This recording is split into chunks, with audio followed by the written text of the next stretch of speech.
আমরা এখন আছি হাওড়া স্টেশনে। ট্রেন নাম্বারটা দেখিয়ে দিলাম 13053, হাওড়া রাধিকাপুর কুলিক এক্সপ্রেস। কুলিক এক্সপ্রেস চড়ে আমরা এখন যাচ্ছি বোলপুর শান্তিনিকেতন। আজকে আমরা বিশেষ দিনে বিশেষ একটি জায়গা কভার করব এবং সেটা আপনাদের সাথে শেয়ার করব। কুলিক এক্সপ্রেস হাওড়া থেকে ছাড়ে সকাল 8:55। আমরা একদম বোর্ডিং করে নিয়েছি। ট্রেনের ভেতরটা দেখিয়ে দিচ্ছি, গিজ গিজ করছে লোক এবং মোটামুটি অন টাইমে কিন্তু আমাদের কুলিক এক্সপ্রেস বোলপুর স্টেশনে ড্রপ করে দিল। বোলপুর স্টেশনে নেমে সেখান থেকে আমরা টোটো নিলাম। টোটো ভাড়া করার দরকার নেই, এখান থেকে রানিং টোটো আপনি একটু এগিয়ে বেরিয়ে হেঁটে গেলেই পাবেন। সেখানে টোটো ফেয়ার নর্মালি জানে তার থেকে খুব বেশি নিচ্ছে না। আমাদের টোটো ভাড়া কিন্তু 30 টাকা করে পার হেড নিয়েছিল। তবে সমস্যা একটাই, মেলার মাঠের একদম সামনে কিন্তু তারা নামাচ্ছে না, যেহেতু মেলার মাঠ এবং বোলপুরের অনেক জায়গাতেই নো এন্ট্রি একটা বড় ফ্যাক্টর। তো আমাদেরকে নামানো হয়েছিল একটু দূরে ভুবনডাঙ্গার কাছে, সেখান থেকে আপনি হেঁটে মেলার মাঠে চলে আসতে পারবেন। এবছরের মেলা শুরু হয়েছে 23 তারিখ থেকে এবং চলবে টিল 28 তারিখ, ডিসেম্বরের 23 থেকে 28 পর্যন্ত। অফিসিয়ালি এখনো পর্যন্ত এতটাই টাইমিং বা এতটাই ডেটের কথা বলা হয়েছে। আমরা সকাল সকাল, মানে সকাল তো বলতে নেই, দুপুরের দিকটাতেই মেলাতে ঢুকে গেছি। এখন আমরা মেলার ভেতরেই আছি। ঢোকার মুখে যে নির্দেশাবলীটা আমি দেখিয়ে দিলাম, সেখানে কিন্তু যা যা মেনশন করা আছে সেগুলো কিন্তু মেলাতে স্ট্রিক্টলি ফলো হচ্ছে। আরেকটা জিনিস আমরা যেটা নোটিস করলাম সেটা হচ্ছে, মেলাতে বারবার বলা হচ্ছে কোনো ধরনের মাদকদ্রব্য বা মাংসের কোনো জিনিস যেন বিক্রি না হয়। বুঝতেই পারছেন কেন বলা হচ্ছে, রিসেন্টলি এমন পরিস্থিতি তৈরি হয়েছে যেখানে এগুলো নিয়ে ঝামেলা হয়েছে। তো ফলস্বরূপ এখানে কিন্তু সেটা প্রথম থেকেই মেনশন করে দেওয়া হয়েছে। এছাড়াও ওয়াচ টাওয়ার, মানে টেম্পোরারি ওয়াচ টাওয়ার মেলাতে অনেকগুলো বসানো হয়েছে। আপনি তাদের সামনেই একটা দেখিয়ে দিলাম আপনাকে এখনই। এই টেম্পোরারি ওয়াচ টাওয়ারে কিন্তু প্রতিনিয়ত ওয়াচ রাখা হচ্ছে, রীতিমতো পুলিশ গার্ড চলছে এবং সেটা সকাল থেকেই শুরু হয়ে গেছে। আমরা ঢুকে থেকেই এটা দেখতে পাচ্ছি।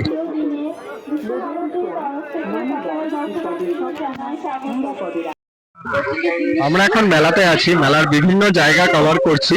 এখন যে জায়গাটা আছি এটাকে চিট স্টোর বলা যেতে পারে। অনেক মাল 5 টাকা 10 টাকায় পাওয়া যায়। অনেকগুলো দোকান রয়েছে বিশাল বড় জায়গা নিয়ে। তো আমরা এখন ঘুরে ঘুরে দেখছি মেলাটা। আমরা পুরো মেলাটা কভার করার চেষ্টা করবো এখন, যতটা সম্ভব পারি।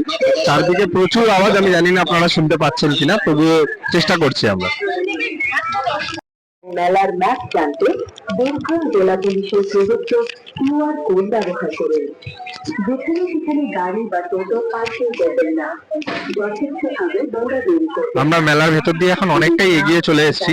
প্রচুর দোকান রয়েছে, সামনে ছোটদের খেলার জায়গাও রয়েছে আলাদা করে বানানো।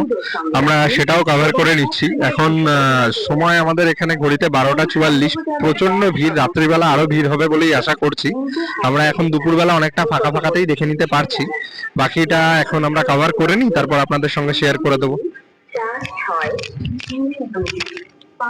এই দুপুরবেলা বলে কিন্তু ভাববেন না ভিড় কম আছে, যথেষ্টই আছে।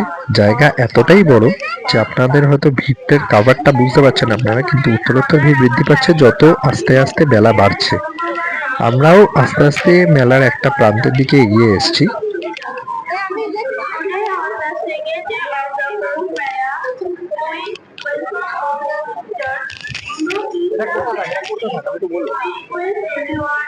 মেলার আরেকটা ইম্পর্টেন্ট অ্যাট্রাকশন হচ্ছে ফান রাইডস। এখানে প্রচুর রাইড আছে। নাগরদোলা দুখানা আমি দেখতে পাচ্ছি, যে কোনো কলকাতা শহরের বড় মেলার দ্বিগুণ সাইজ আপনি দেখতে পাচ্ছেন। আমরা এখন দাঁড়িয়ে রয়েছি সেই ফান রাইড জোনের সামনে। প্রচুর ছোটরা এসছে দেখার জন্য এবং চড়ার জন্য, অনেকে উঠেছেন, সঙ্গে বাবা মারাও এসছেন বাচ্চাদের জন্য। এখানে কিন্তু জায়গায় জায়গায় অনেক ওয়াচ টাওয়ার বসানো আছে, যাতে কোনো রকমের কোনো অসুবিধা না হয়। আপনারা দেখতেই পাচ্ছেন।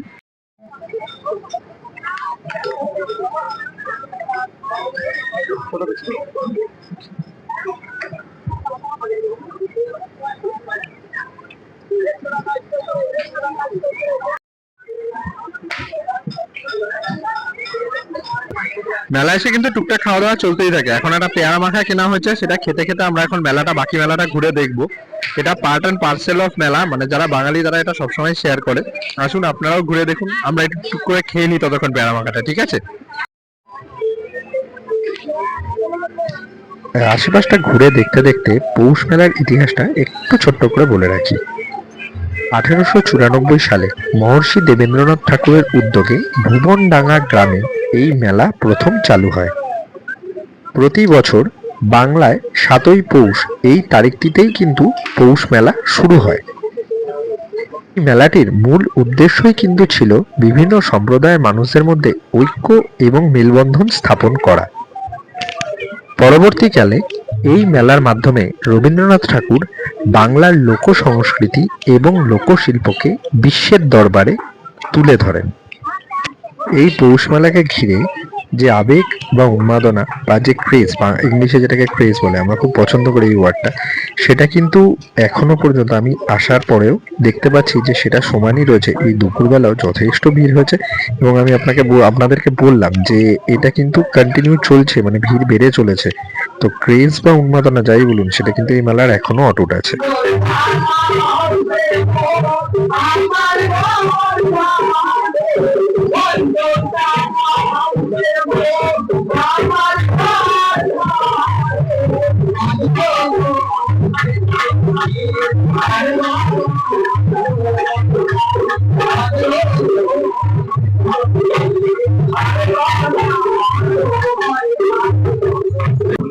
আমরা এখন মূল মেলা প্রাঙ্গণের সামনে আছি। এখানে কিন্তু প্রোগ্রামগুলো হয়, যত রকমের সাংস্কৃতিক অনুষ্ঠান থেকে শুরু করে আপনারা পেছনে দেখছেন এখনো হচ্ছে। আমরা সেটাও কভার করে নিলাম। এটা সারাদিন হবে, মানে যতক্ষণ মেলা খোলা থাকবে। অফিসিয়ালি এখন কীর্তন হচ্ছে, এরপরে আমরা মাল্টিপল লোক সংস্কৃতি, গান এসব শুনলাম। আমরা এই আরো অনেক অনুষ্ঠান আছে, আমরা ধীরে ধীরে মেলাটা কভার করি, তারপর আপনাদের সেটাও দেখাবো। মানুষ যাতে পাট জাতীয় জিনিস আরো বেশি ব্যবহার করে, তার জন্য ন্যাশনাল জুট ট্রাস্টের উদ্যোগে এখানে কিন্তু একটা পুরো হল দেওয়া হয়েছে, যেখানে পাটের বিভিন্ন সামগ্রীর অনেক দোকান রয়েছে। আপনারা দেখতেই পাচ্ছেন। আপনারা খুব ভালো মতোই জানেন পাট একটি অত্যন্ত ইকো ফ্রেন্ডলি দ্রব্য।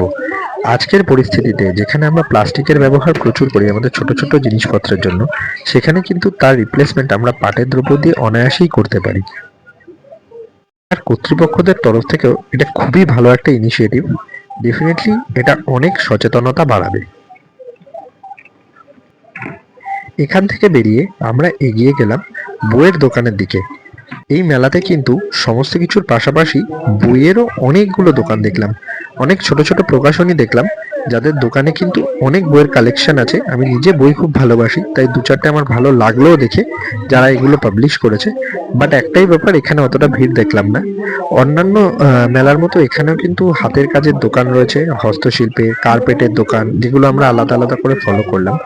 সেখান থেকে আমরা আস্তে আস্তে বেরিয়ে এগিয়ে গেলাম মেলার মূল বা প্রধান কার্যালয়ের দিকে।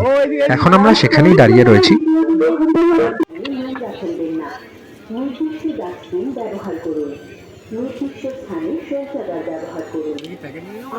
আচ্ছা, আরেকটা জিনিস বলে দিই, এখানে কিন্তু প্রচুর ডাস্টবিন আছে মেলা প্রাঙ্গণে। এখানকার পুলিশের থেকেও প্রোভাইডেড, বিশ্বভারতীর থেকেও প্রোভাইডেড, নীল সবুজ দুটো কালারই অ্যাভেলেবেল।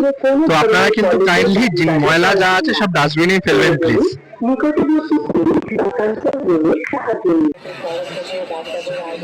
বিকালের দিকে মেলাটা ঘুরে যাওয়ার পর আমরা কিন্তু সন্ধেবেলাও আবার একবার এসেছিলাম। মেলাতে আলো জ্বলে উঠলে কেমন দেখতে লাগে সেটা আমরা দেখলাম। আমি বা সোহিনী এর আগে কেউই পৌষ মেলা দেখিনি, তো আমাদের কাছে একটা নতুন এক্সপিরিয়েন্স, সেটাই আমি আপনাদের সাথে শেয়ার করলাম। পৌষ মেলার ভিড় কিন্তু প্রচন্ড বেড়ে গেছে, আপনারা দেখতেই পাচ্ছেন। তো পৌষ মেলা দেখাবার পাশাপাশি বোলপুর বা শান্তিনিকেতন এখানে আসলে আরো আশেপাশের কিছু জায়গা দেখানোটা ম্যান্ডেটরি। কিন্তু আমরা কিন্তু খুব ইন্টারেস্টিং কয়েকটা জায়গা কভার করেছি, যার ভিডিও ভবিষ্যতে আসছে, তো সেগুলো আপনাদের সঙ্গে শেয়ার করব এর পরবর্তী ভিডিওগুলোতে। আপনারা কিন্তু লাইক শেয়ার সাবস্ক্রাইব যেরকম করেন করে দেবেন, হাইপ করে দেবেন একটু, যাতে আরো ভিডিও লোকেদের কাছে পৌঁছাতে পারে আমাদের ভিডিওগুলো। আমরা প্রতিনিয়ত নতুন নতুন কন্টেন্ট, একটু অফবিট কন্টেন্ট যেটাকে বলে, সেগুলো আনার চেষ্টা করছি। সো আমরা ট্রাই করেই যাব, আপনাদের সাপোর্ট থাকবে আশা করি। আমরা চেষ্টা চালিয়ে যাচ্ছি। থেকে বেরিয়ে কিন্তু আমরা ডাইরেক্ট হাওড়া ফিরেছিলাম ট্রেন ধরে, 6টা 6-এর গণদেবতা এক্সপ্রেস। ট্রেন 1 ঘন্টা লেট ছিল, বলে রাখি এই সমস্যাটা কিন্তু আছে। তো আপনাদের কেমন লাগলো এই ভিডিও প্লিজ জানাবেন, কমেন্ট করবেন। নতুন যদি কিছু আপনাদের বলতে হয় সেটাও আমাদেরকে শেয়ার করে দেবেন, নতুন কিছু ইনফরমেশন আপনাদের কাছে থাকলে সেটাও জানাবেন। আর প্লিজ প্লিজ প্লিজ আমাদের সঙ্গে থাকুন, আমরা এই ধরনের ভিডিও কন্টেন্ট আনতে থাকবো। আপনারা ডেফিনেটলি আমাদের একটুখানি সাপোর্ট করে দেবেন, আমরা আরো ভালোভাবে এই ভিডিওগুলো আপনাদের কাছে নিয়ে আসবো।